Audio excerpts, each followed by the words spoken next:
फतेहपुर के महल में सुबह की हल्की रोशनी में दरबार के हॉल की फिजा सुनसान मगर मुक़द्दस लग रही थी।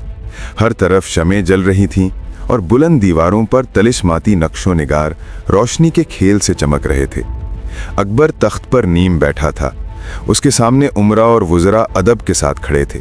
बीरबल ने बादशाह के कदमों में सर झुकाकर कहा, बादशाह सलामत, आज का दिन नौरोज़ जलाली की ताज़ीम के लिए मुकर्रर हुआ है।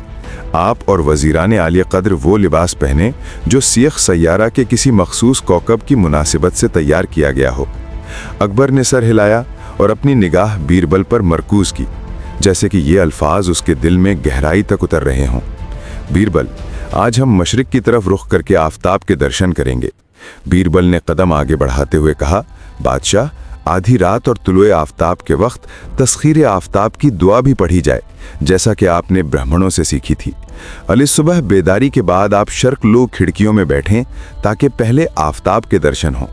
अकबर ने दरबार के हर फर्द की तरफ देखा और जोर से फरमान दिया, ताज़ीम आफताब के लिए सुल्तान ख्वाजा के कब्र खास वज़ा पर महल नैयर आज़म के मुकाबले में रखी जाए, ताकि रोशनी हर सुबह जिस्म पर पड़ती रहे और गुनाहों को महव करे। दरबार के उमरा और मुरीद आजिज़ी से सर झुकाए हुए थे और हर शख्स दिल ही दिल में सोच रहा था कि ये रस्म किस हद तक शानदार और निराली है।